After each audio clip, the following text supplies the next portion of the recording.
you need to go onto the internet and you need to look up Wool4School. So you go Wool4School Student Design Competition. Now you need to go up to this section here. It tells you about the competition in the first place, but we'll read about that in a minute. Then there is information for students. We'll go back to that as well in a minute. Prizes I'd just like to show you first.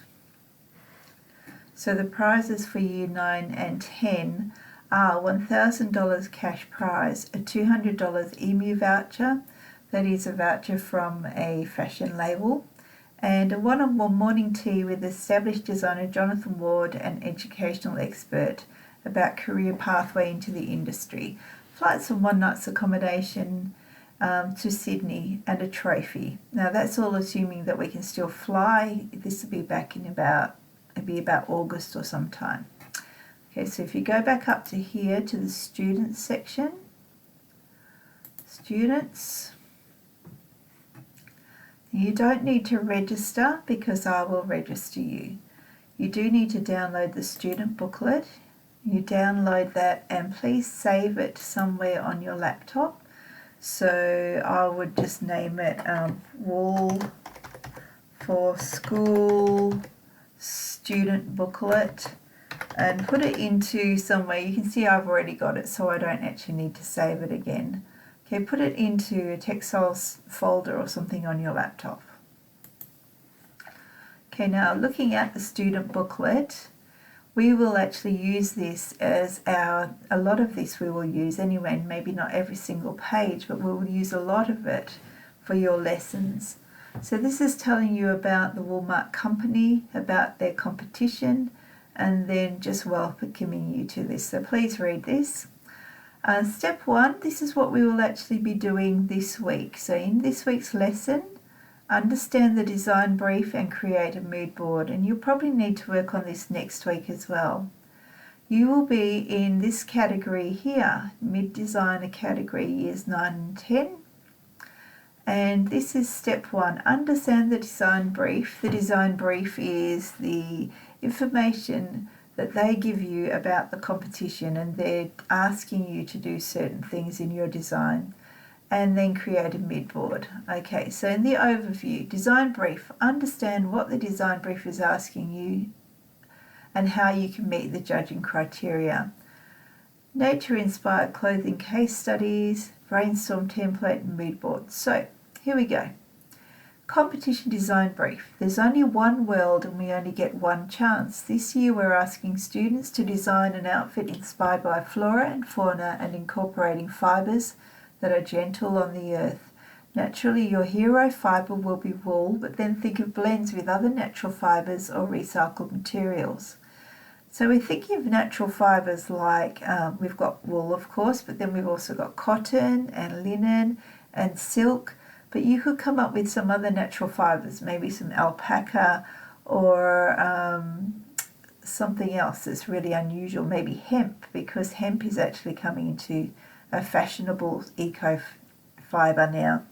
Recycled materials, you're probably going to need to think about things like plastic that's been recycled from PET bottles. Wool should make up at least 70% of the outfit, comprised of up to 4 pieces. So your outfit should be somewhere between 1 and 4 pieces. So it could be just a dress, or it could be a dress plus a jacket, or it could be a top, a skirt and a jacket, or a top, pants and jacket, or a hat and a dress, or something like that. Okay, your designs should reference flora and fauna, which resonates with your design style and personal taste, honouring nature and all her wonders. And here are the criteria. Please read these. Okay, I won't read everything for you. Now, this is the first thing I would like you to do. Look at just a few of these, maybe not every single one, but you can see how other people have designed and been inspired by nature. You can have a look at some absolutely stunning things. So if we have a look in here, let's see this one here.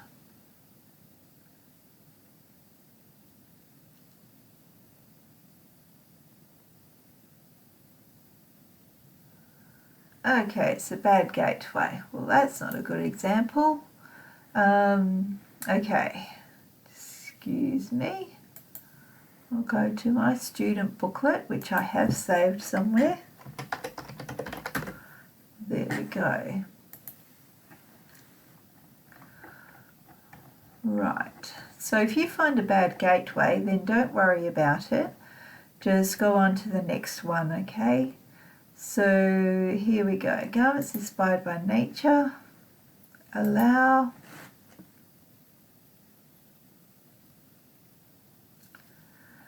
Biomimicry in fashion. So this is somebody's slideshow. So she's saying that the butterfly that's sort of referenced in that garment there, polar bears referenced in the polar bear style jacket. Okay, some of them are even more interesting than this, but this is pretty amazing when you look at it. Look at these ones here.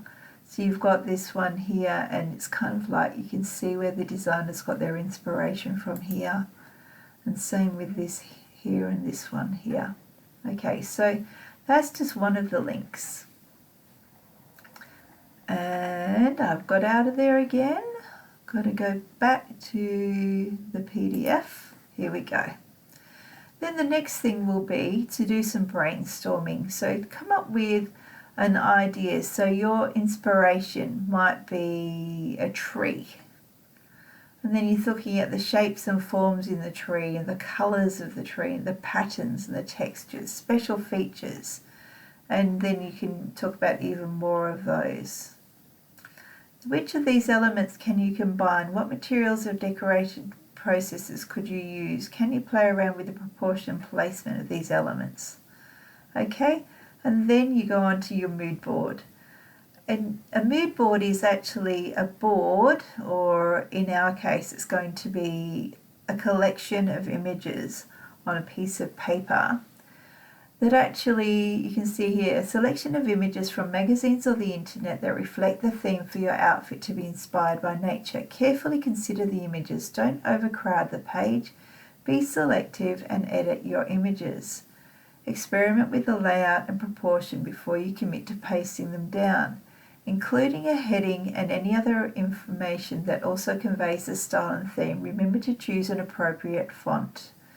And this is actually from a previous Wool4School design brief. It was a few years ago now, but it's actually quite an interesting one. It's not overcrowded, but you can kind of see the idea of it. So you can see that it's actually maybe got, it's 1960s theme definitely, and you can see that in the clothing. You can see it in the colours. This person has played around with art elements, colour and pattern.